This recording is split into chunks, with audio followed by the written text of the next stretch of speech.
Vamos direto à palavra de Deus, eu tenho muito para falar e eu creio que vai te abençoar muito. É uma daquelas mensagens que Deus preparou para nós, que Ele quer que ouçamos muitas vezes, especialmente quando passamos por lutas específicas, que eu vou mencionar no final. Mas vamos para 1 Coríntios 10 e escute isso.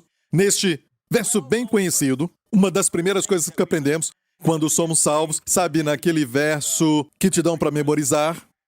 Esse é um dos primeiros versos que eles te dão para memorizar, certo? 1 Coríntios 10, 13, eu gosto desta versão aqui.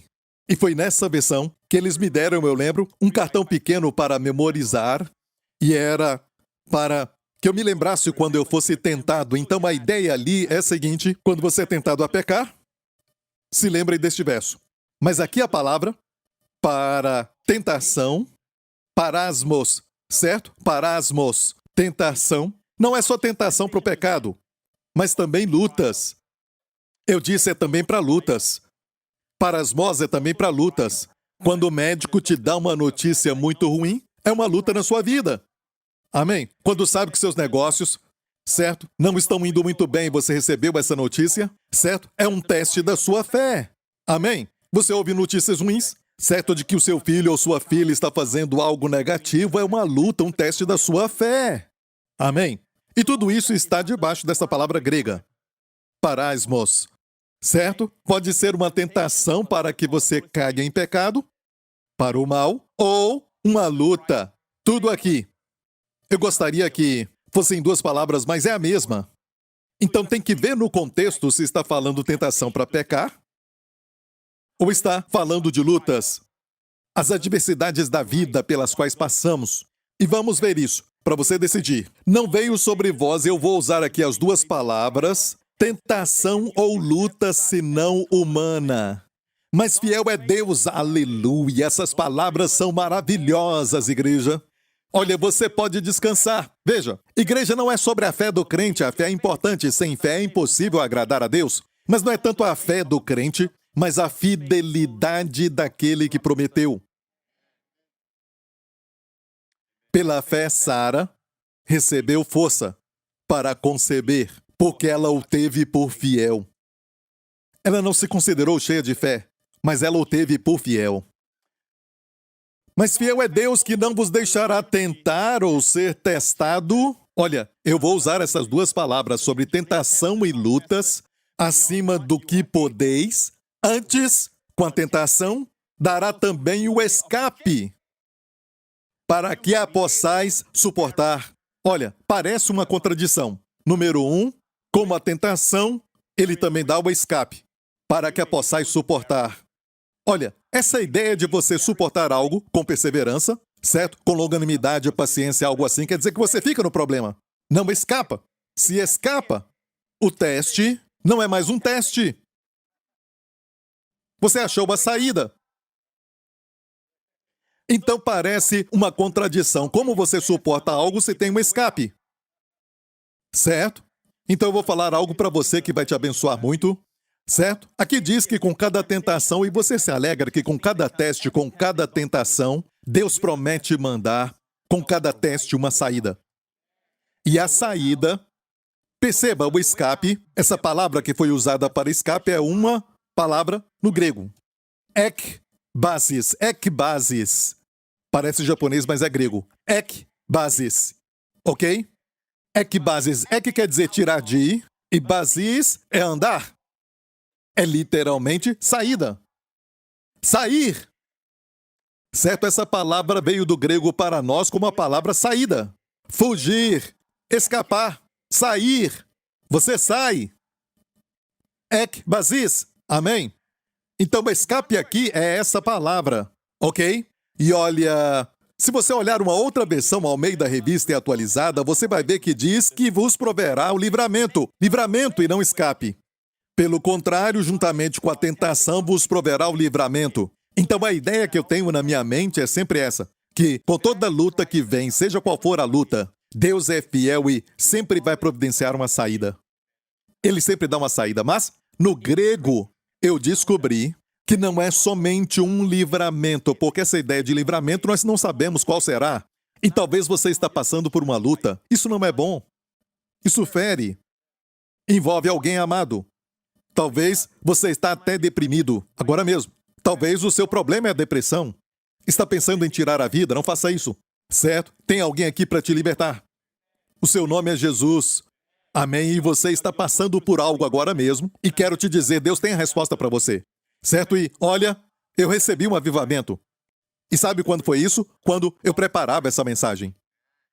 Eu me segurei até de ficar pulando no meu quarto, porque eu sabia que se eu pulasse, com esta revelação, eu ia bater a cabeça no teto. E isso foi tão bom. E vou te dizer, foi uma coisa maravilhosa. E vou provar para você no grego e no contexto, para você que é um teólogo, e os meus críticos, aleluia. Você vai ver isso no grego, ok? Ok? E me perdoa pelo grego, porque para alguns de vocês, isso vai parecer que vai impedir o fluir, mas estamos pregando a milhões. E tem muitos teólogos que nos assistem. Amém? E uma boa mensagem vai passar pela avaliação de teólogos. Certo? E primeiramente eu quero te dizer que não é só um escape. No grego é um artigo definido. O escape. A saída. É a solução. É o caminho. É a saída. O ekbasis. A saída. E os teólogos vão confirmar. É por isso, essa versão não está muito correta, mas ao meio da revista corrigida diz como falamos, o escape. E está certa. Quando você fala quer dizer que com cada teste você tem que encontrar um escape que pode ser um novo. Um escape pode ser um novo. Certo? Você entendeu? Sempre tem um caminho. Sempre vai ter um escape. Sempre vai ter uma saída para você. Então é geral. Você não sabe o que é. Mas quando diz você está apontando para algo muito definido. Está ouvindo, igreja? Está apontando para algo definido. O que é este escape? O que é o escape? Um homem de Deus estava morrendo, o Sr. Walter Scott. Ele sabia que estava indo para o céu, e ele sorriu para o seu genro e ele disse... Ele tinha, milhares e milhares de livros na sua biblioteca. Ele falou para o genro, pegue o livro. O genro disse, que livro? Ele disse, o livro. Tem somente o livro. Amém? Falando da Bíblia. Amém? Quando diz quer dizer que só tem um escape e não há outro. Jesus não é um caminho. Jesus mesmo disse, eu sou o caminho, a verdade e a vida. Ani-ha Derek, se o seu nome é Derek, é caminho no hebraico. Ani-ha Emet, a verdade. Ani-ha Haim, a vida. C.S. Lewis disse, ou Jesus é o maior mentiroso de todo o tempo, ou ele é quem lhe disse que ele é. Não pode falar que foi um bom homem. Você não pode ficar em meio termo dizendo, ele não é Deus em carne humana, ele também não foi um homem malvado, ele foi um homem bom, um homem muito bom. Não pode falar isso. Ou ele é o que falou ou não é o que falou, ele mentiu. Ele disse, eu sou o caminho, a verdade, a vida. Ninguém vem ao Pai senão por mim, você ouviu? Então sabemos que o O é um artigo definido. E olha, eu já decidi que ele é quem ele é. E vemos o resultado daqueles que creem nisso, amém? Então, ele disse o escape. Então tinha alguma coisa na mente do escritor, e isso está no contexto, ok? Tudo isso está no contexto, mas antes disso, para que a possais suportar. Ok, o que é suportar? Na verdade, esse A aí não está no original. Em algumas versões está até em itálico, porque não está no original grego, certo? Vamos olhar a palavra suportar. Suportar é rupofero. Está tudo bem por aí? Você está seguindo? Ok, rupofero. O que é rupofero? O que é rupofero? Rupo quer dizer de baixo.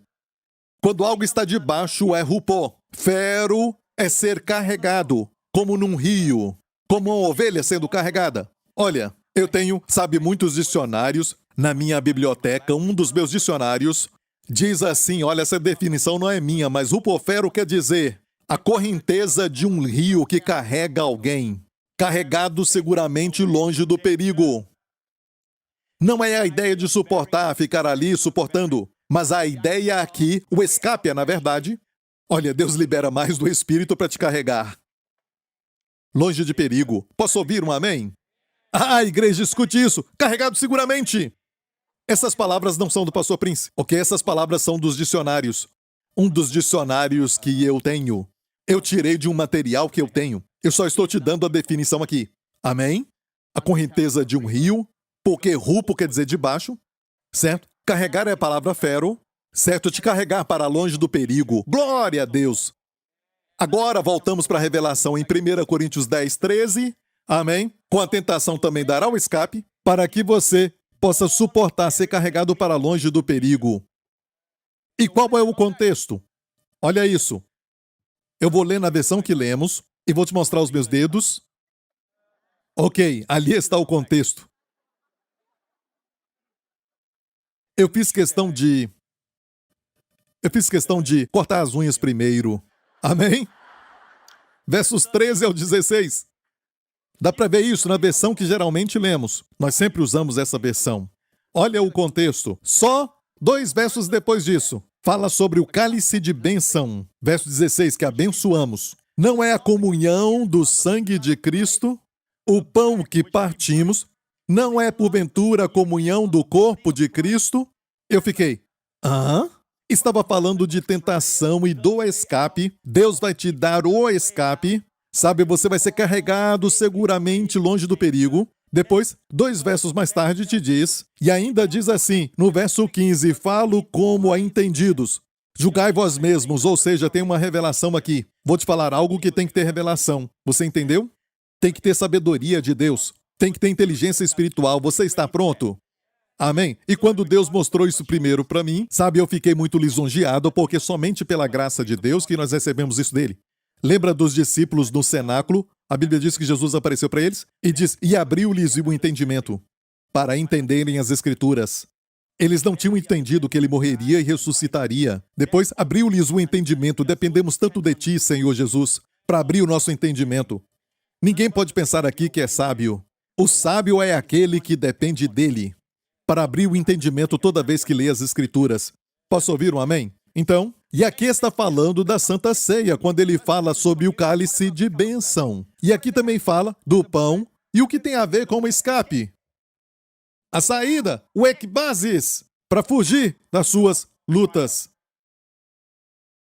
O que isso tem a ver? Mas antes disso diz, portanto, verso 14, meus amados, fugi da idolatria. Olha, os versos antes do 13 falam de idolatria. Sabe o que ele fala sobre isso? No mesmo capítulo. Vamos ver o verso 7. Não vos façai, pois, idólatras, como alguns deles. Conforme está escrito, o povo assentou-se a comer e a beber, e levantou-se para folgar. Ele está citando o evento de quando construíram o bezerro de ouro. Sabe o que fizeram depois de construir aquele bezerro? Depois que fizeram o bezerro, eles então se assentaram, comeram e beberam as ofertas ao bezerro de ouro. Isso é idolatria, e se levantaram e folgaram ali, da ideia de orgias. Fizeram aquela festa louca, é o que falam hoje, certo? Não só festa, mas uma festa louca. Eles se assentaram, comeram e beberam. Então a ideia de comer e beber diante de um falso Deus, que não era Deus, mas um ídolo. Você viu o contexto? Estou falando do contexto da Santa Ceia. Você viu isso? De fato, se você for no começo do capítulo, diz que todo o povo de Israel, eles beberam e comeram daquela comida que era espiritual. E beberam a bebida espiritual. E beberam da rocha que o seguia, que era Cristo. Então, bebendo e comendo de novo. Igreja, sabia que tudo o que aconteceu com o homem é porque o homem comeu aquilo que trouxe essa bagunça? Você ouviu o que eu falei? Adão abriu a sua boca grande, número 1, certo? E comeu aquilo que Deus falou para não comer. Podemos dizer que toda maldição, que todo mal neste mundo, tudo aquilo que os governos deste mundo estão lutando contra, estão preocupados, até mesmo problemas na economia e terremotos, guerras. Deus não queria que a terra ficasse assim. Deus chama até a morte de inimigo. Deus odeia a morte. Deus odeia o pecado. Sabe o que ele fez com o pecado? Colocou sobre Jesus. Deus ama os pecadores. Quanto Deus odeia o pecado? O tanto quanto ele ama o pecador.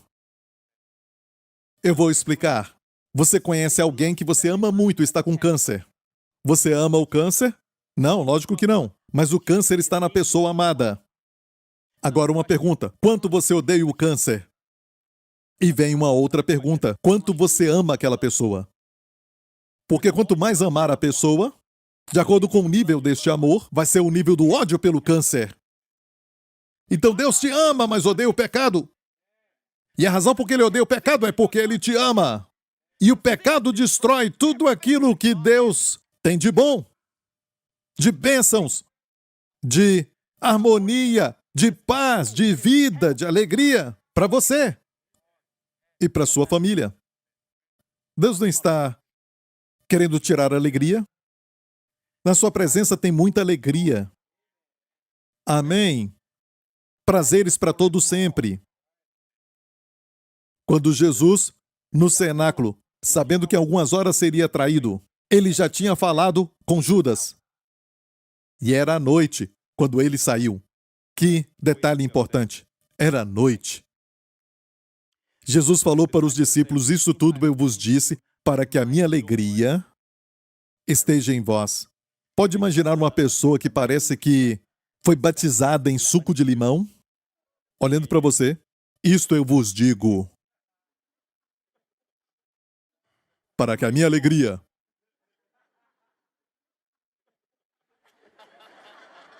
permaneça em vós. Pedro diria, Senhor, o Senhor precisa mais do que nós. Certo? Você precisa de toda essa alegria. Certo? Eu acho que estamos bem melhor. E o problema é este. Você não deve vê-lo assim, mas ver uma pessoa forte, sorrindo, sabendo que em algumas horas ia entregar a sua vida por nós, olhando e dizendo, isto eu vos digo, para que não temais, eu vos deixo a minha paz vos dou. Não se turbe o vosso coração e não temais. Amém? Isto vos digo para que a minha alegria permaneça em vós e para que a vossa alegria seja completa. A pastor Prince, a Bíblia diz que ele era um homem de dores. Irmão Santarrão, já que você falou isso, pode me falar onde está essa expressão? Eu não sei. Eu vou te falar. Está em Isaías 53. Certo, ele era homem de dores. Por causa do sofrimento, a única vez que ele sentiu dores foi quando ele sofreu e passou pelos açoites, humilhação, porque ali aconteceu uma transação. Ele tomou os nossos pecados e nos deu a sua justiça. Ele tomou as nossas dores e nos deu sua alegria. Ele se tornou uma maldição para sermos abençoados. Essa parte da maldição eu ainda não me recuperei. Recentemente eu falei que em Gálatas 3,13, Cristo nos remiu da maldição da lei, tendo se tornado uma maldição por nós. O Filho de Deus se tornou uma maldição por nós, para nos remir dela. Não foi somente, ele tomou a maldição, ele se tornou a maldição, para que a bênção de Abraão venha sobre todos nós. Não desperdice isso. Amém? Você está me ouvindo? Então, ele quer te ver alegre e ele... Uau, falei tanto sobre alegria. Certo? Vou te mostrar o contexto neste mesmo capítulo, que está falando de comer e beber. E escute isso, se olhar para o resto dos versículos do capítulo 10, fala sobre comer e tudo isso para a glória de Deus, mas fala sobre comer e beber. E é por isso que no próximo capítulo, certo, nos fala, o apóstolo Paulo diz, em 1 Coríntios 11, Igreja, eu recebi do Senhor Jesus aquilo que vos ensinei, que na noite em que Jesus foi traído, ele tomou o pão. O apóstolo Paulo, no próximo capítulo, 1 Coríntios 11, disse, eu recebi do Senhor aquilo que vos ensinei. Na mesma noite em que foi traído, tomou o pão e disse, partindo, ele disse, este é o meu corpo partido por vós. Assim também tomou o cálice, deu graças e disse, este é o meu sangue, derramado para a remissão dos pecados. Igreja, eu faço uma pergunta. Por que será que, no capítulo 11, Paulo teve que dizer, eu recebi do Senhor o que também vos ensinei? Ele podia pedir para Pedro, podia pedir para Mateus. Mateus, Marcos e Lucas registraram nos evangelhos sinóticos que Jesus instituiu a Santa Ceia, a mesa do Senhor. Mas o Senhor Jesus, nos dias presentes, glorificado e ressurreto, achou que a Santa Ceia era tão importante que ele deu uma revelação pessoal para o apóstolo Paulo. E Paulo mesmo disse: eu recebi do Senhor aquilo que vos ensinei, que na noite em que ele foi traído. Ou seja, ele não recebeu de Mateus, ele não pediu para Marcos, Lucas ou João. Ele recebeu do Senhor. Você acha que Jesus hoje, que está lá no céu, à direita de Deus Pai, achou que era importante dar essa revelação para ele? Eu sei, tem muitas igrejas e denominações hoje que nem celebram a Santa Ceia. Alguns que de vez em quando, a cada 2 meses, ou às vezes uma vez por mês, e alguns têm só o pão. Mas escute bem isso. Eu creio que o diabo está tentando minimizar o caminho de saída. Ele tenta negar, ele tenta cegar as pessoas do escape. Está ouvindo? Voltando a 1 Coríntios 10, o contexto, certo? Do verso 13, certo? O cálice de bênção que abençoamos não é a comunhão do sangue de Cristo? O pão que partimos não é porventura a comunhão do corpo de Cristo? Então o contexto está muito claro, igreja, certo? Porque de repente fala da Santa Ceia. Não faz sentido. E conhecendo o apóstolo Paulo, sabemos que ele era um mestre muito sistemático. Ok? Muito inteligente. Mas, se tratando da Bíblia, Deus é quem orquestra tudo. Nenhum verso está fora do contexto.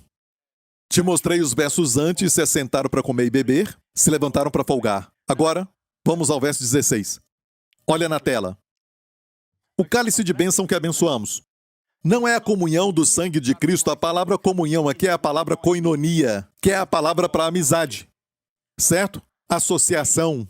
Não é só amizade, você pode ter amizade comigo e eu acabei de te conhecer. Certo? Ou seja, é uma comunhão, mas é uma comunhão para tomar café, esse tipo de amizade, mas essa palavra fala de intimidade, uma participação íntima. Uma participação íntima. Está me ouvindo? Esta palavra também foi usada em um momento quando fala de marido e mulher, na intimidade. Falam coisas um para o outro, certo? E tem coisas que falam e fazem que ninguém mais tem o direito. Estão participando intimamente. Aqui é espírito, alma e corpo. Ok? Essa é a ideia da comunhão. Você entendeu isso? Entendeu? Amém? Olha, guarda isso aí, ok? O que é isso? Comunhão. O pão que partimos não é porventura a comunhão do corpo de Cristo? Porque nós, sendo muitos, somos um só pão e um só corpo, porque todos participamos do mesmo pão. Não está dizendo que todos nós participamos uns dos outros.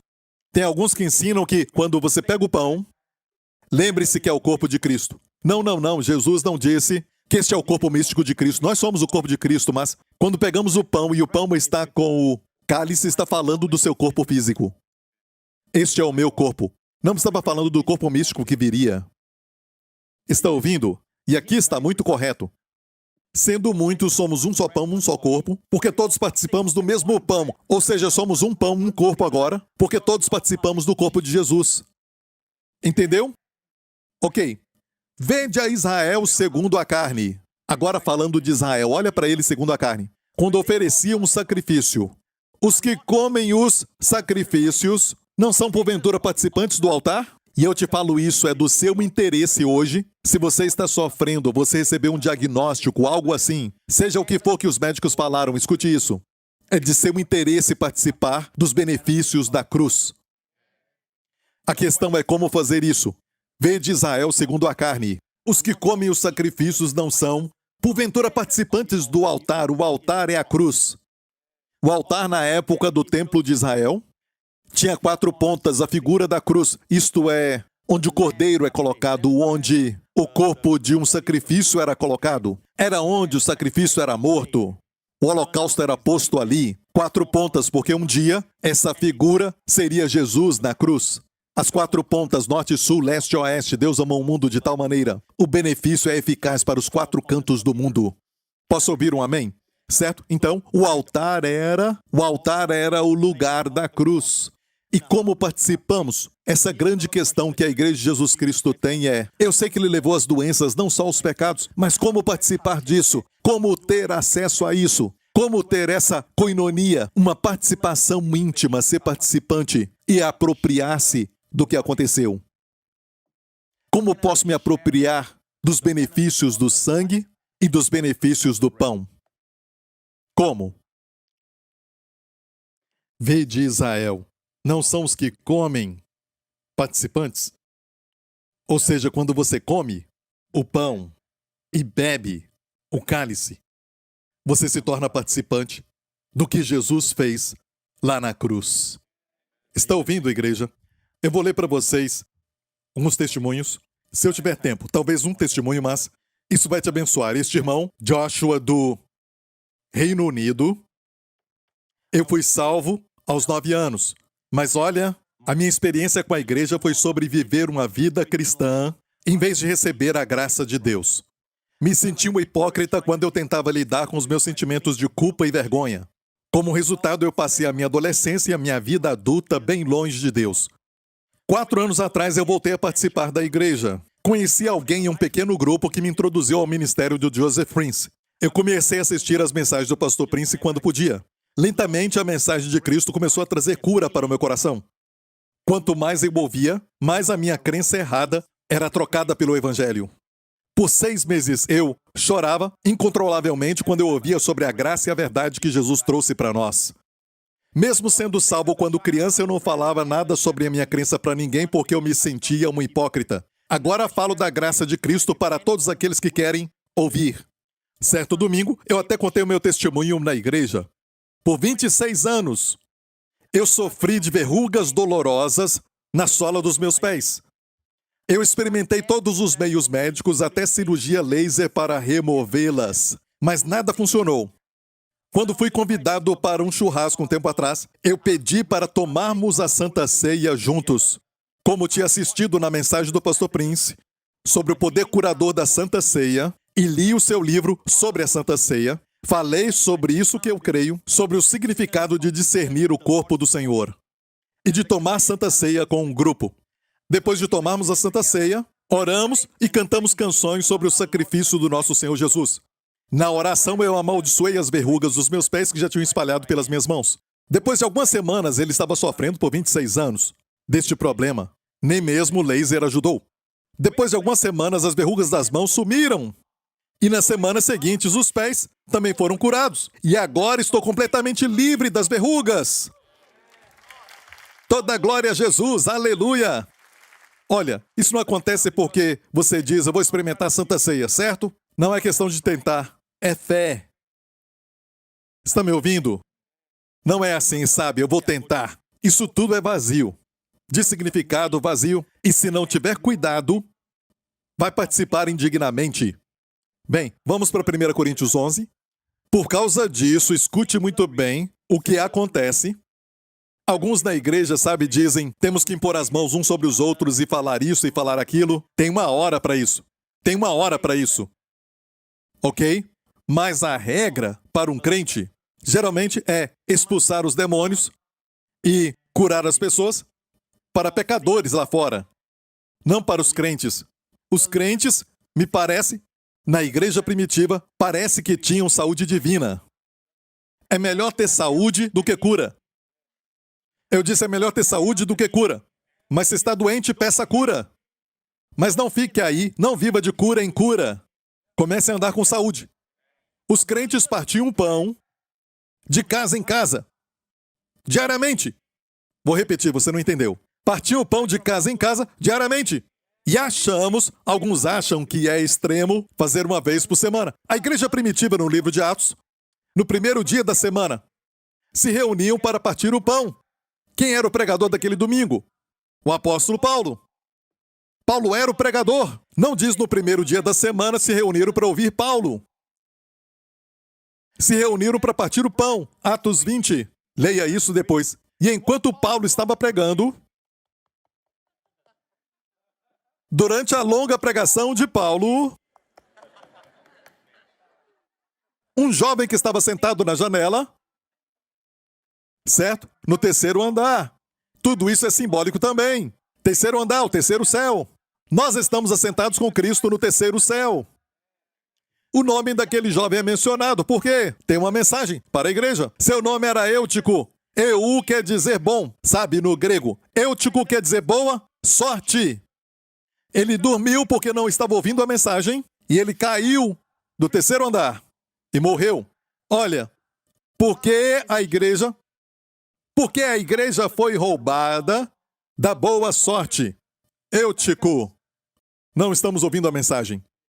Da mesma forma que aconteceu no livro de Atos, o navio do cristianismo, que tinha Paulo nele, mas eles não ouviram a Paulo.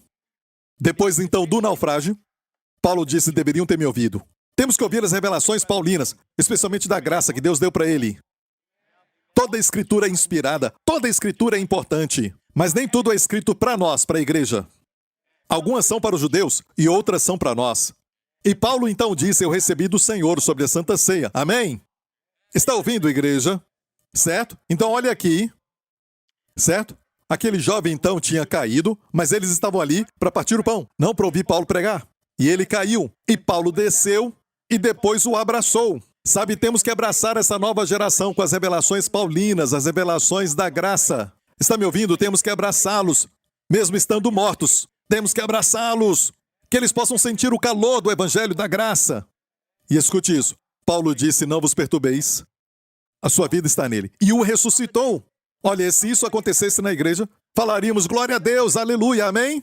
Vamos adorar e mandar todo mundo embora. Mas não Paulo. Paulo pegou todo mundo, inclusive o rapaz que ressuscitou, levou a boa sorte até o terceiro céu, amém? Onde está a igreja? E escute isso: partiram o pão. Prioridade. O que é primeiro, primeiro. Depois de ressuscitar alguém, ainda partiram o pão. Não se esqueça, de onde vem o poder? É a igreja primitiva. Olha, quando tiver tempo, quando estiver sentado no seu trono branco, certo? Leia Atos 20. É sempre bom ter uma Bíblia no seu trono branco, ou trono rosa, ou verde, seja qual for a cor. Ok, tem de muitas cores. Do que o senhor está falando, pastor? Quem tem ouvidos, ouça. Amém? Isso. Por causa disso e só por causa disso, há entre vós muitos fracos e doentes, e aqui fala, e muitos que dormem ou morrem. Vamos falar claramente. Naqueles dias, dormir para o crente, a morte não aterroriza mais. Isso porque Jesus derrotou a morte. Então, para o crente, falava: dorme. O pecador morre, o crente dorme. Até Jesus ressuscitar o seu corpo. Certo? Mas, olha isso. Por causa disto, uma razão só e não razões. Eu chequei no grego e isto aqui está no singular. Muitos, podia ter falado poucos, muitos fracos e doentes e muitos que dormem. Qual é a razão? Qual é a razão? Olha o verso anterior. Porque o que come e bebe indignamente, a palavra-chave é indignamente. Come e bebe para sua própria condenação, não discernindo o corpo do Senhor.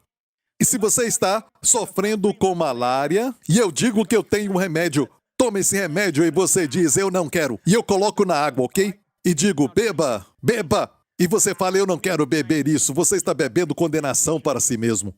Porque não bebeu o remédio. O mundo como está morrendo. Não é assim. Você está em pecado, você toma a Santa Ceia e você morre. Não, não, não. O mundo está morrendo. No mesmo capítulo diz que Deus não quer que sejamos condenados com o mundo. Tem uma condenação para este mundo que já foi liberada, uma sentença divina que foi liberada desde o pecado de Adão. E a sentença divina inclui doenças. A Santa Ceia é a saída. É o ekbasis.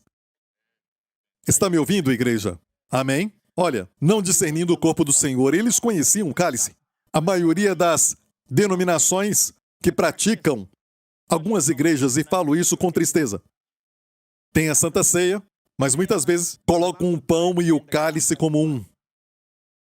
Obrigado, Senhor, pelo perdão dos pecados, tu morreste por isso, e não mencionam doenças. Não discernem o corpo do Senhor. A palavra discernir, diacrino, é fazer uma separação entre o pão e o cálice. Porque ele sofreu? Porque Deus não somente... Deus tinha preparado tudo, por que não o enviar direto para a cruz? Por que Pilatos não o enviou para a cruz? Porque ele teve que passar pelos açoites e depois a cruz? Porque pelas suas feridas fomos sarados. Está me ouvindo? Deus te ama e Ele quer te ver bem. Deus quer te ver bem. Ah, pastor, eu já tomei a Santa Ceia. Tome de novo. Os discípulos iam de casa em casa todo dia. Sabe quantas casas tinha naquela época? Amém? Chegavam numa outra casa, tinha alguém doente, tomavam de novo e tinham benefício. Partiam o pão diariamente, não só diariamente, mas de casa em casa. E os discípulos caminhavam por milhas e eles faziam como Jesus, que naquela época não tinha, nenhum tipo de transporte, era a pé. E as estradas não eram boas, era o exercício. Correr é algo que foi inventado mais tarde. Caminhar era o estilo de Jesus exercitar. Longas distâncias. Amém? Não escreva para mim. Ok. Por causa disto, há entre vós, se você reverte isso, se discerne o corpo de Cristo, seu corpo foi partido para que o meu corpo fosse restaurado. Amém? Eu vejo a pressão alta sendo colocada no corpo de Jesus. O seu corpo foi julgado, o corpo saudável dele foi julgado para que o meu corpo seja curado. Você discerniu, agora você come dignamente. E aqui não diz que uma pessoa indigna não pode comer. Não é um homem indigno, mas é uma maneira indigna. Um advérbio. Ok? Um advérbio quer dizer uma ação que modifica uma forma de modificar o verbo. É como come. Não come com discernimento. Era uma celebração. Na igreja de Corinto, eles bebiam e eles eram glutões, comiam com glutonaria. Na Santa Ceia. Olha, aqui é muito difícil ter glutonaria e ficar bêbado, porque aqui estão os elementos. É difícil participar indignamente. Então o problema é que participamos sem revelação. E por isso estou pregando. Para que se você está sofrendo de algo, você escute isso e mais uma vez e de novo. E para você que está bem, você pode pensar, eu não preciso disso. Me escute, você precisa. Amém? Olha, por causa disto, podemos inverter, se discernir o corpo do Senhor? Por causa disso, há entre vós muitos fortes, muitos saudáveis e muitos vivendo muito. Amém? Glória a Deus, vamos para Isaías 53. Isaías 53 é a carta magna do Antigo Testamento. É o ápice, porque tudo aqui está falando de algo importante. Aqui no livro de Isaías. Aqui está falando do sofrimento do nosso Senhor Jesus por todos nós. Sabia que Ele te ama? E olha para mim. Quero falar isso porque é muito importante. Jesus não foi. Ele não foi assassinado. Jesus disse, eu tenho o poder de entregar a minha vida e tenho o poder de tornar a tomá-la. Ninguém tira este poder de mim. E é por isso que mais do que uma vez tentaram apedrejá-lo e não podiam. Ele passou no meio deles. Mais do que uma vez tentaram matar Jesus e não puderam. A minha hora ainda não chegou. Ele tinha poder quando foram prendê-lo no jardim do Getsêmani. Soldados com as suas espadas e lanças, homens fortes, chegaram. Muitos deles foram para prendê-lo. E ele perguntou, a quem buscais? Falaram a Jesus de Nazaré. Ele deu um passo para frente e disse, o maravilhoso nome de Deus que Deus revelou para Moisés. Eu sou. Quando falaram a Jesus de Nazaré, deu um passo, eu sou. Moisés perguntou, a quem eu falo que me enviou? Deus disse, eu sou o que sou. E agora o eu sou diz eu sou. O que aconteceu com os soldados? Eles caíram.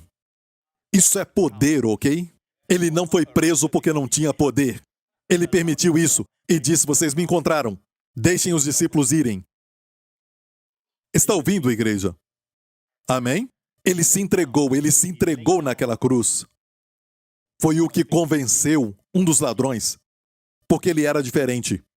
Foi o que fez com que aquele homem duro, aquele centurião que estava aos pés da cruz, dizer, quando ele morreu, certamente, este é o Filho de Deus. Escute isso, igreja. Ele não tinha que morrer, mas ele te ama. Eu disse, ele te ama. Ele se importa com a sua dor agora mesmo, não é somente, para a salvação eterna, para você viver, no céu. Como dizem, um dia todo o sofrimento vai acabar, Olha, não, ele quer te curar. Quer te dar saúde. Quer ver você forte. Você chegou lá, pastor Prince, eu não vejo ninguém chegar lá, mas olha, deixa eu te explicar algo sobre Deus. Temos tantos testemunhos de pessoas que começaram a descobrir, e um dos maiores testemunhos que recebemos é de pessoas libertas de vícios de drogas, pornografia, depressão, certo? Confessando, eu sou a justiça de Deus em Cristo. E isso é uma revelação de que Jesus tomou os seus pecados e eles recebem a justiça de Jesus, a troca divina. E eles confessam isso. Quantos sabem que os sentimentos dizem, não, está viciado em pornografia. Mas quem você é para Deus? Você é a justiça de Deus em Cristo. O pensamento diz, não, sabe, você precisa beber, certo? Você não sai disso, certo? Mas Deus olha para você e diz, você é a minha justiça em Cristo. E olha, o que acontece é que mesmo pecando, e temos tantos testemunhos, vai para josephprince.com e leia os testemunhos que estão ali, você vai ver. Essas pessoas confessam, eu sou a justiça de Deus em Cristo, mesmo estando em pecado.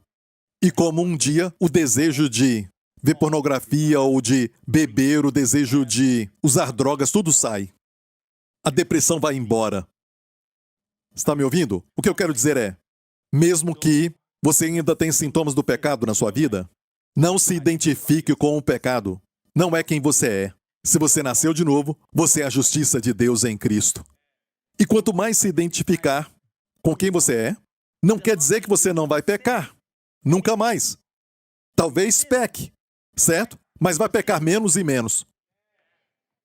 Está ouvindo, igreja? Certo? Quanto mais você se identifica com a verdade, e isso é verdade, não é finja que, Pastor Prince, eu me sinto impuro, eu me sinto sujo, eu cometi aquele pecado, como eu sou a justiça de Deus. Você nasceu de novo? Sim, você é a justiça de Deus em Cristo. Como um rapaz falou para o pastor depois de casar, o pastor os declarou casados e ele chamou o pastor e disse, pastor, não me sinto casado. O pastor sacudiu, você está casado? Se eu fosse esse pastor, não o sacudiria. Eu daria uma sacudida, ponto de exclamação. Amém? Então,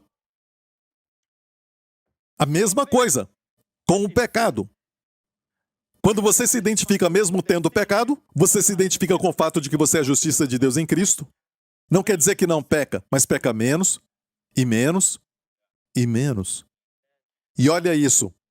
Quanto mais se identifica com o fato de que Jesus levou suas doenças, e comece a fazer isso, é verdade. Quanto mais fizer isso e tomar a Santa Ceia, não quer dizer que não vai ficar doente. Mas vai ficar doente. Menos, e menos, e menos. Meu conselho, comece agora. Se identifique com a verdade. O Espírito Santo é o Espírito da verdade. Verdade. Porque se você crê na mentira, como por exemplo o diabo diz, você é impuro, você é sujo, você vai para Deus. Ah, Deus, eu pequei de novo e eu prometi que eu não ia pecar. Eu sou tão impuro, eu não presto para nada. O Espírito Santo até cruza os braços, ele não pode fazer nada, não pode testificar, porque é mentira. É mentira, uma grande mentira. Somente mentiras. Você só está falando mentiras. É tudo mentira. E quem é o pai da mentira? E quanto mais falar mentiras, mas eu sinto. Ok, fala o que sente. E não fale aquilo que Deus disse. Não sabia que o ponto de vista pelo qual todos nós devemos ver é pelos olhos daquele que é a verdade? Muitas crianças morreram numa piscina com seus olhos pensando que era rasa. Parecia rasa e eles achavam que era rasa. E por isso morreram. Creia na palavra de Deus. Um homem famoso, muito famoso, anos atrás, família famosa, mas essa família passou por uma tragédia atrás da outra. Muitos dessa família. E ele estava com a sua esposa e com um amigo em um dos seus primeiros voos, independente, e passou por uma tempestade escura. E eu assisti esse documentário, estavam tentando encontrar a razão do acidente. Seu avião caiu. Um homem bonito. Ele morreu. E a conclusão que falaram foi essa. Certo? Foi por falta de experiência. Porque quando voa no escuro, não dá para saber se está subindo ou descendo. Parece que está indo reto, mas está descendo. Ou seja, o sentimento falam para voar de acordo com a cadeira. Você tem que sentir, em vez de confiar no instrumento. O instrumento diz que você está descendo, mas parece que você está indo reto. Amigo, aqui está um instrumento de Deus. Este é um instrumento de Deus. E ele diz, ele levou as nossas doenças. Por suas feridas somos sarados. O seu corpo diz, eu não sinto isso. Comece a tomar. Eu não disse, quanto mais se identificar, certo, você não vai ter mais doenças, mas comece em algum lugar como você peca menos e menos, se identificando com a nova identidade em Cristo. Quanto mais se identificar com o fato de que você foi curado por suas feridas, você pode ficar doente, mas menos e menos. Ok? Certo. Isaías diz verdadeiramente, ele tomou sobre si as nossas enfermidades e as nossas dores levou sobre si. Agora, estas palavras no hebraico são coli e makov. Olha, coli é enfermidade e makov são dores. Eu me lembro de estar falando com um judeu messiânico, que é um pastor em Jerusalém, um grande homem de Deus que está com o Senhor. Anos atrás me assentei com ele e falei com ele, e ele pensava que a cura não era para os dias de hoje, certo? E falei com ele sobre este texto. E perguntei, está falando aqui então coli e makov? E ele leu, sim. Ele já era um ancião. E eu disse, coli é enfermidade? Ou é doença espiritual, como algumas pessoas falam? Ele disse, não, é sempre doença física. E essas dores? Dores físicas. Ele olhou e ficou, ele disse, Ficou interessado. Olha para Young, este homem que traduziu toda a Bíblia. Young era um erudito. Aquelas concordâncias que você tem que ter 3 concordâncias. A de Strong, a de Young e Crudence. Você vai ficar forte, jovem e cruel.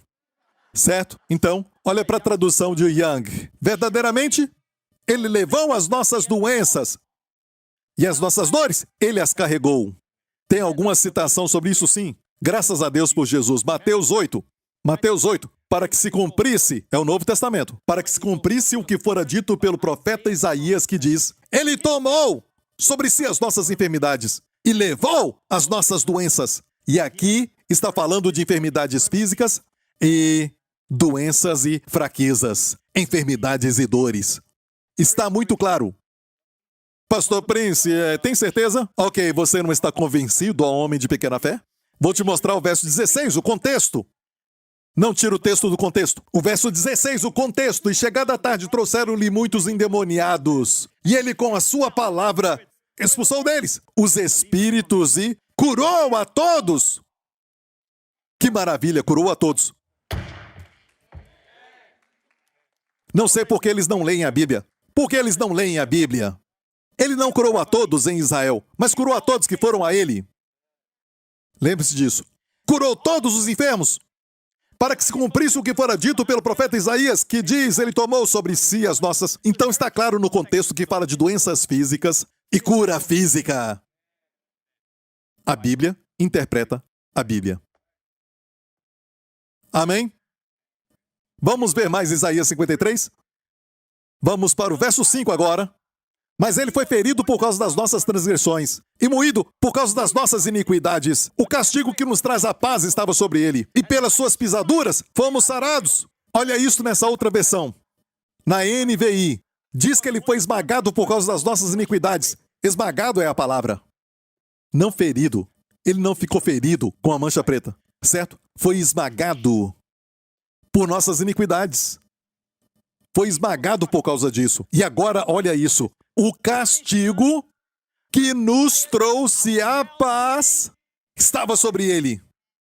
E pelas suas feridas fomos sarados. O castigo que nos traz a paz em hebraico é shalom. O castigo que nos traz a paz estava sobre ele. O castigo que é para trazer o seu bem-estar. Quando ele recebeu o castigo, ele se levantou de novo. E de novo, eu creio que caiu. E levantou de novo. E todos vocês que têm problemas nas pernas, possam ficar em pé, aleluia. Amém. E aqueles que não podem caminhar, ele caiu carregando a cruz para você andar. Amém. Aqueles açoites que cortaram os nervos para você andar, mas ele caminhou de novo. Por isso ele caía e caía até chamarem Simão para ajudá-lo. Porque ele levou tudo isso por você e eu. E pelas suas pisaduras, olha essa palavra pisaduras, no grego, em 1 Pedro 2,24, pelas suas feridas fomos sarados. Está no singular. T.J. McGrath, um erudito do grego, disse isso anos atrás. Esse homem foi um incrível erudito do grego. E ele disse o seguinte, se Jesus foi açoitado, aqueles açoites deixaram pedaços de carne. A palavra no grego tinha que ser no plural, feridas. Mas se bateram em Jesus até não sobrar nenhum pedaço de carne, o que a Bíblia diz Em Salmos, olhei e vi os meus ossos. Foi o que aconteceu com Jesus. Não ficou nenhuma carne. Então tem que ser no singular. Por toda a sua ferida, fomos sarados.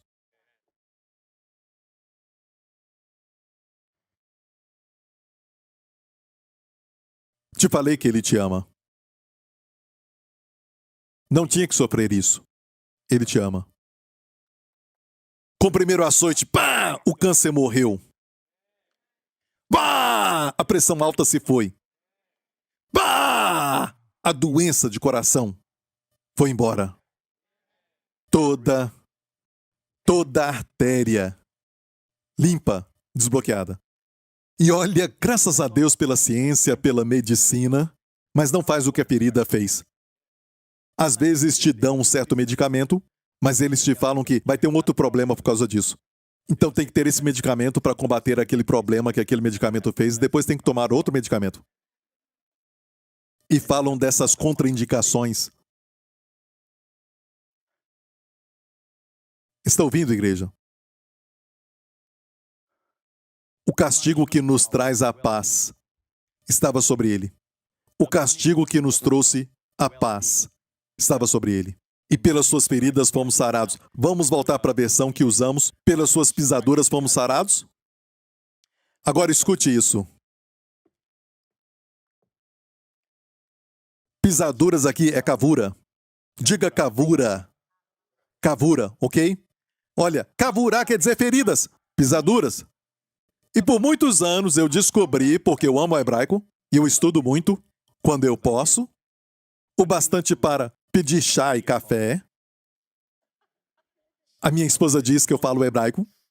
Ah, pastor Prince, é porque ela te ama, eu sei. Mas, estudando hebraico, eu vi que a palavra pisaduras, cavura, não é só as feridas nas suas costas, mas é a palavra também para comunhão. Uma associação de qual cavurá você é. Então eu chequei com aqueles que estão em Israel e até hoje vão te perguntar de qual cavurá que você é, de qual associação, de qual comunidade você é. Até hoje, cavurá tem dois significados. Porque Deus, que inventou, criou o hebraico, certo? Porque Deus colocou cavura como ferida e também como comunhão. Volta para 1 Coríntios 10. O copo de bênção que abençoamos, ele não é a íntima participação. Isso é no grego, koinonia. Em hebraico, kavura. Olha, foi o que eu achei. E por anos eu já sabia. Voltando para Isaías, desde que eu sei que pelas suas feridas fui sarado.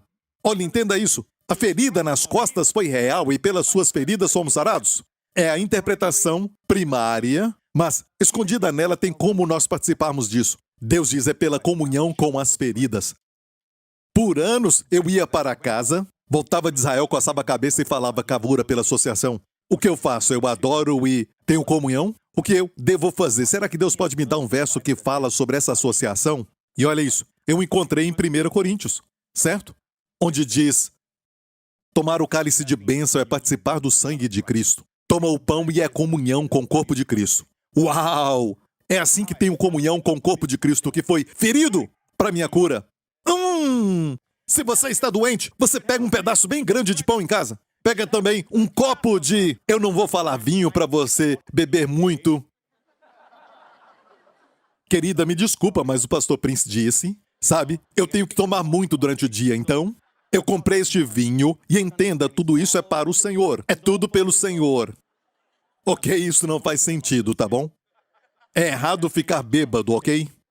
É um mau testemunho. Então, escute bem isso. Pega um pedaço de pão, não tem que ser o nosso. Não precisa ser o nosso. Ah, pastor Prince, o senhor faz de certa maneira. Tem que ser assim? Esqueça o que fazemos, é só para sermos convenientes. Até as migalhas expulsaram o demônio da filha daquela mulher. Então, não é se é grande ou pequeno, mas a revelação que você tem. Não é questão disso. E olha, se você não é salvo, não participe da Santa Ceia. Daqui a pouco vamos tomar a Santa Ceia. Hoje eu quero tomar no final. Por causa da fé, da revelação. Quando toma, tem que ter revelação. E algo acontece. Não é um coração vazio, uma mente vazia, participando, assim tudo fica vazio. É só um ritual. Ok? Já estou terminando. Te abençoou? Estamos terminando agora. Mas antes eu quero ler um outro testemunho. Eu sofri terrivelmente com depressão pós-parto depois de dar à luz a um lindo bebê. Margaret, do Reino Unido, diz: me sentia como se o mundo inteiro estivesse sobre os meus ombros e a depressão ficou tão séria que eu queria acabar com a minha vida. Quantos sabem que a depressão leva a fazer isso? Mas o sorriso lindo do meu bebê me deu forças. Um dia o meu irmão me mostrou os programas do pastor Joseph Prince na televisão. Mesmo sendo cristão, eu nunca ouvi ninguém pregar o evangelho como o pastor Prince. Suas mensagens me fizeram entender a minha identidade em Cristo e o quanto ele me ama. Uau, isso mudou a minha vida. Assistia aos programas diariamente e gravava todos eles. Também comecei a confessar a minha justiça em Cristo e participar da Santa Ceia, me lembrando de quem eu sou. Desde então, a minha vida não foi a mesma. Eu não sofro mais com depressão pós-parto. Tenho alegria no casamento, na vida dos meus filhos e da minha família. A minha família é abençoada diariamente com as bênçãos de Deus. Amém!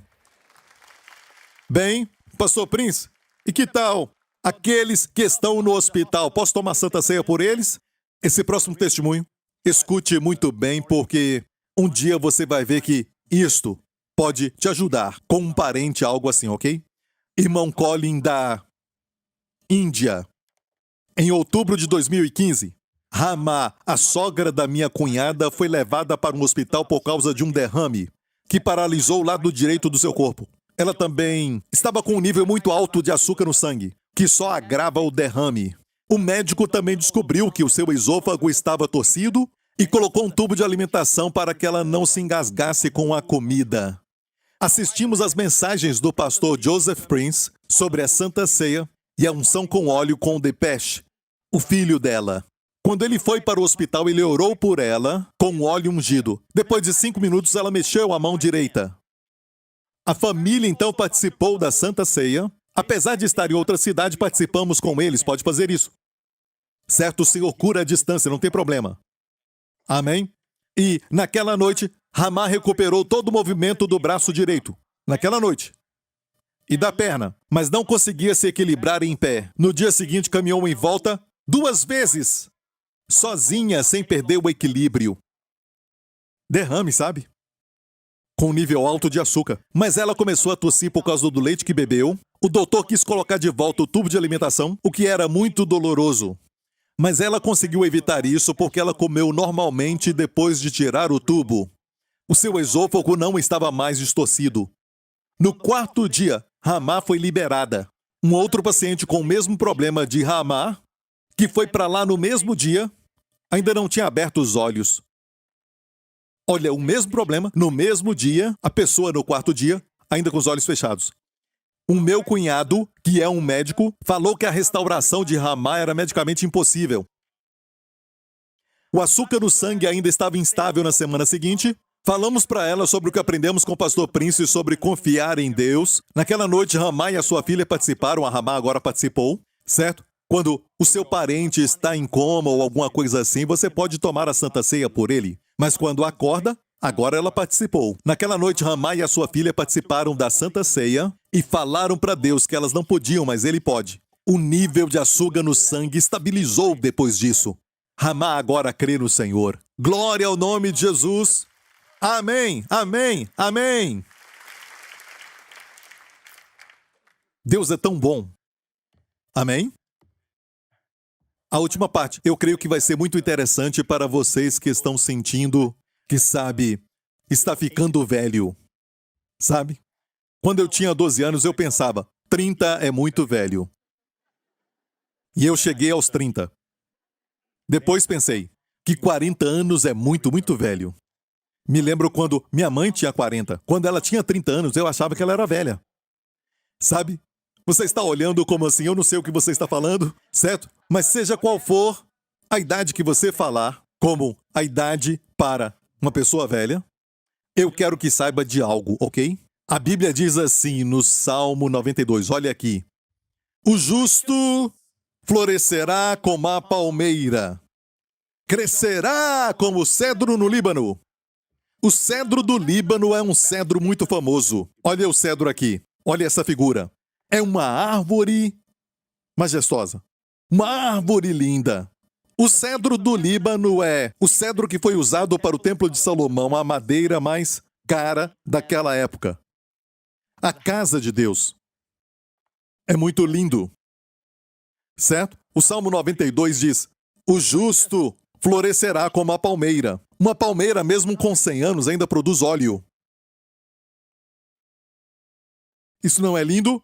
Uma palmeira é tão frutífera que você vê sementes por todo lugar. Você entendeu? Certo? Entendeu?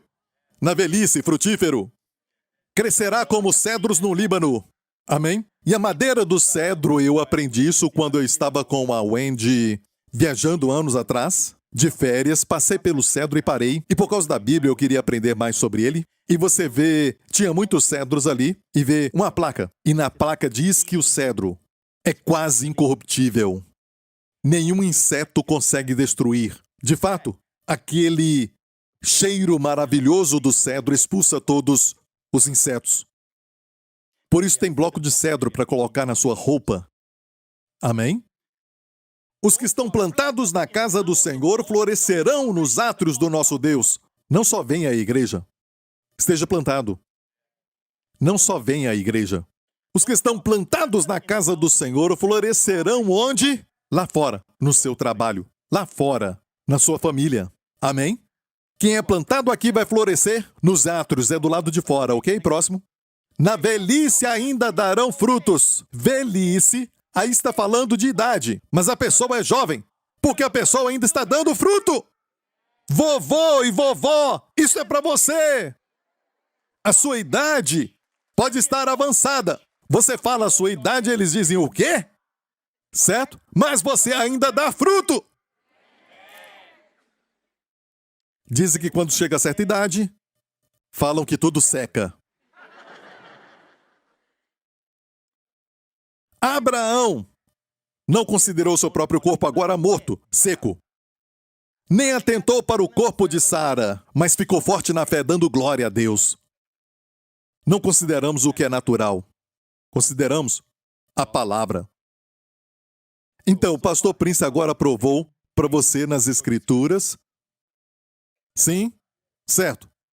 Ok, na velhice ainda darão frutos, serão viçosos e vigorosos. Uau! Viçosos e vigorosos, eu queria te mostrar. No hebraico, viçoso aqui é a palavra dasham, que é a palavra para. Escute isso! Algo fresco! Este homem, na velhice, é um homem fresco. Sabe o que é isso? Sólido, sabe? Na Bíblia diz em Isaías 40 assim: até os jovens cansam. Até os jovens cansam, e os moços certamente caem. Mas os que esperam no Senhor renovarão as suas forças. Subirão com asas como de águias. Correrão e não se cansarão. Caminharão e não se fadigarão. Qual o segredo? Os que esperam no Senhor. Escreva isso, essa palavra.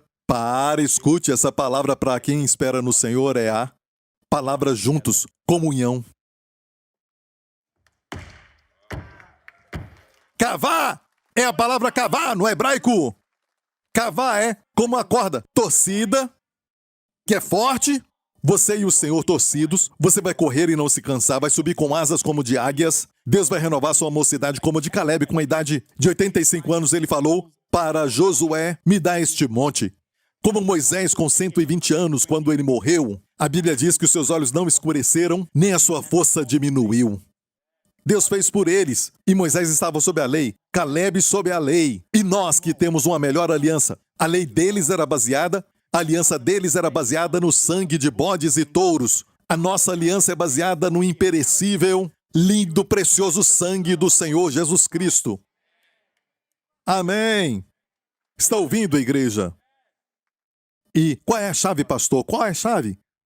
Serão viçosos e vigorosos. Florescendo é Rahanã em hebraico, que é verde. Literalmente, hoje, quando falam verde, eles falam Rahanã. Você vai ser viçoso e sempre verde.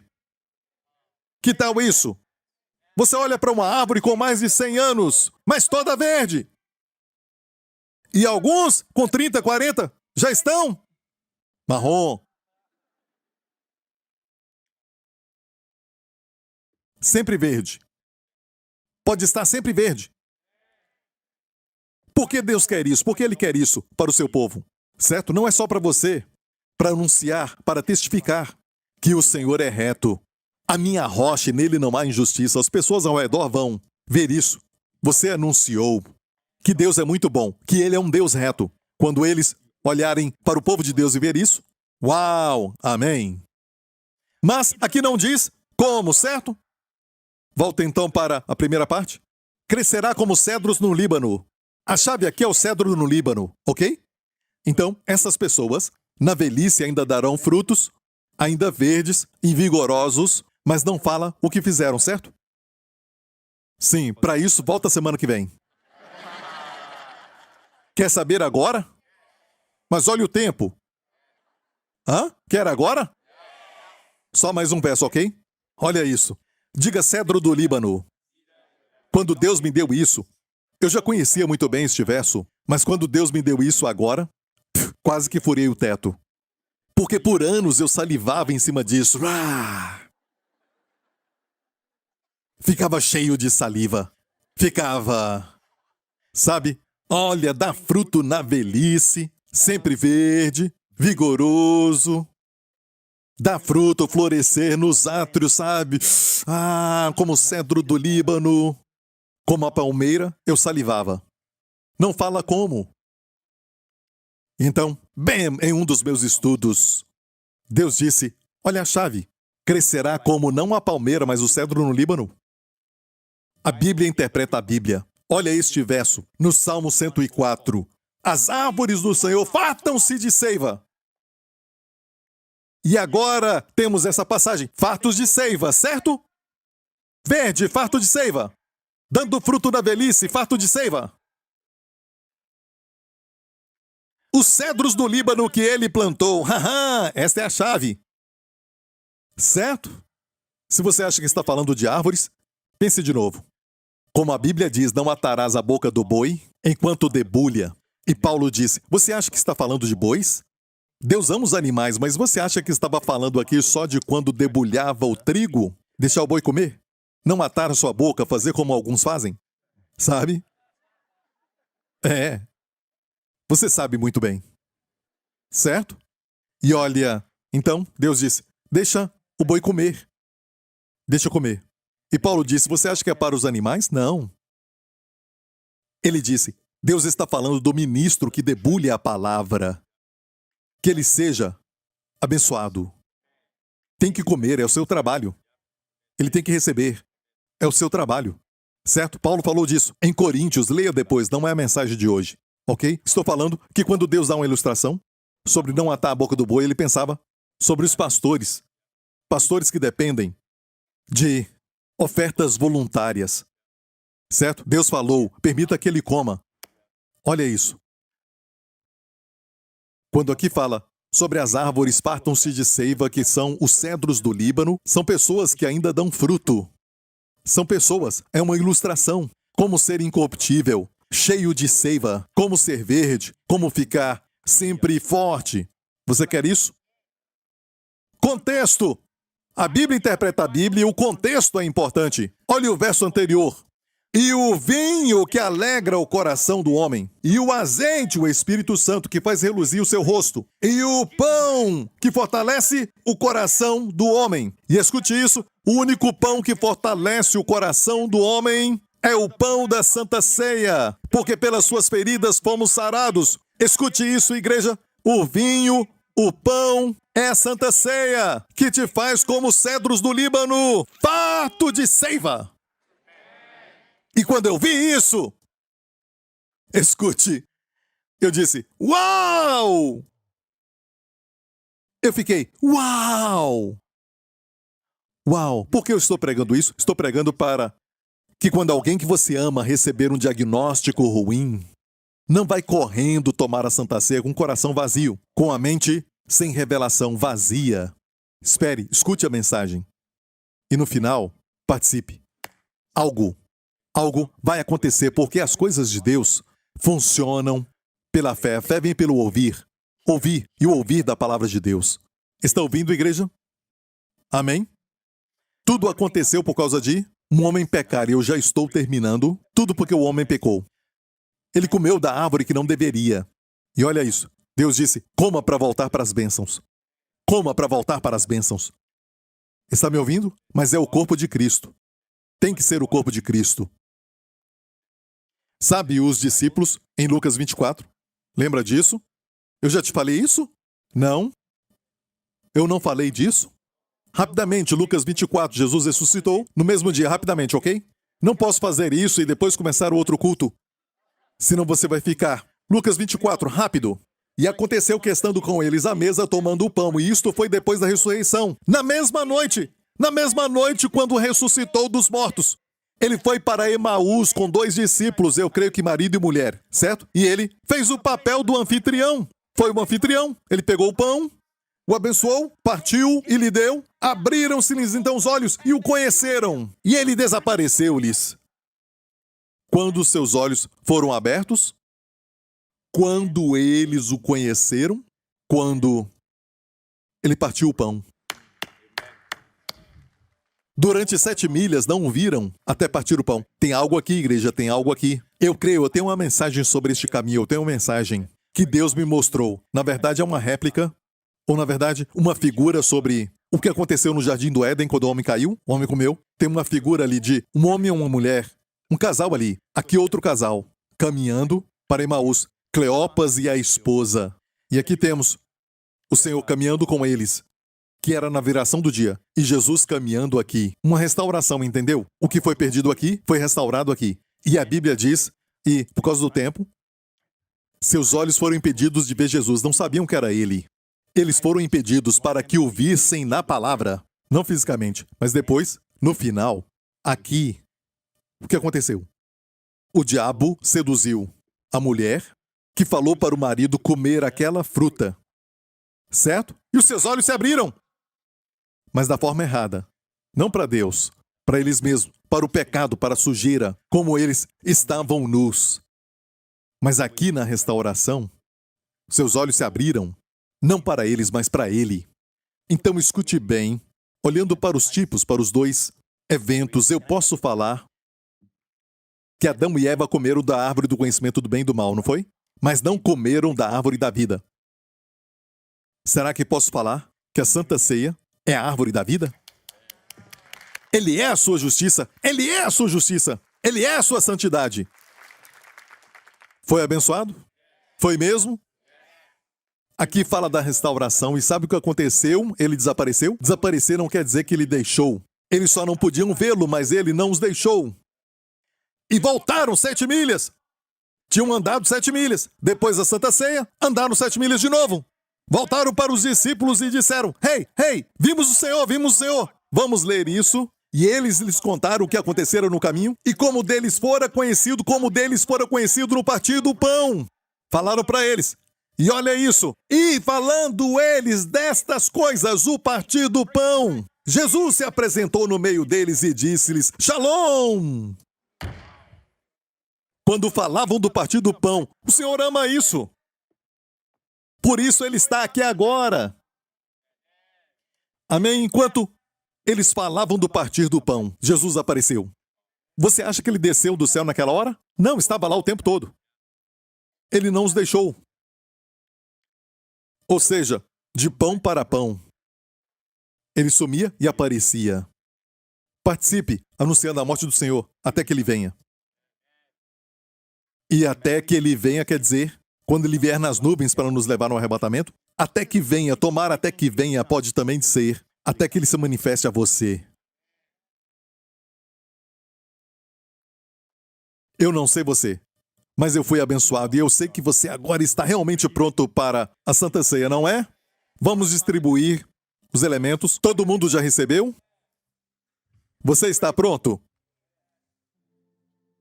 E lembre-se, não é estar consciente da sua doença, mas consciente de Jesus.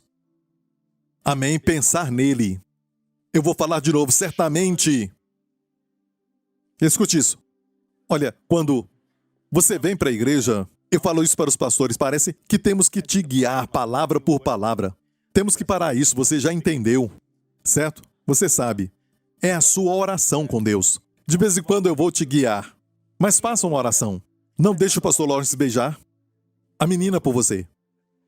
Amém? A palavra adorar é beijar. Beijar o Senhor. Você tem que beijar o Senhor. Amém? Você sabe o que falar. E o princípio é este: pense no Senhor. Ele disse fazer isto em memória de mim. Não de você mesmo. Não dos seus problemas. Não da sua doença. Pare de pensar em si mesmo. É sobre Ele. Olhe para Ele, quão lindo Ele é, como os cedros do Líbano. Amém? Olha como Ele é majestoso, cheio de amor, de bondade, misericórdia, graça. Como Ele é amável, que compaixão tem. Ele não tinha aqui, mas escolheu descer aqui para morrer na cruz pelos pecados, mas antes de morrer na cruz, Ele escolheu passar pelo açoite, com chicote, e bateram nele, e bateram de novo, e bateram mais uma vez, e pelas suas feridas fomos sarados. Pelas pisaduras, pelas feridas, que fez tantos cortes, veja isso agora, no espírito, veja. Quando bateram nas suas costas, o seu câncer morreu, o seu tumor desapareceu. Quando deram a ele mais um açoite, sua pressão arterial ficou normal. Quando deram mais um açoite nele, a sua ansiedade e insônia sumiram. Pela ferida, seja qual for o problema, diga: Senhor Jesus, eu te agradeço pelas suas feridas. Eu fui curado de... Diga isso: pelas suas feridas eu fui curado. Pode ser mais de uma coisa, mas diga: pelas suas feridas, te agradeço, Senhor. É com ações de graças e não implorar. Obrigado, Senhor, pelas feridas. Já foi feito. Não é para Ele fazer de novo. Só agradeça. É um tempo de eulógia, ação de graças. Obrigado, Senhor, pelas suas feridas. Fui sarado do coração. Pelas feridas, fui curado do esquecimento. Pelas feridas, fui curado no meu cérebro. Pelas feridas, fui curado nas minhas faculdades mentais. Pelas feridas, fui curado no meu tornozelo. Pelas feridas, fui curado nos joelhos, seja o que for. Mas veja, não só repita como papagaio. Veja. Veja isso, olhe para ele. Sofrendo os açoites. Quando estiver pronto, tome.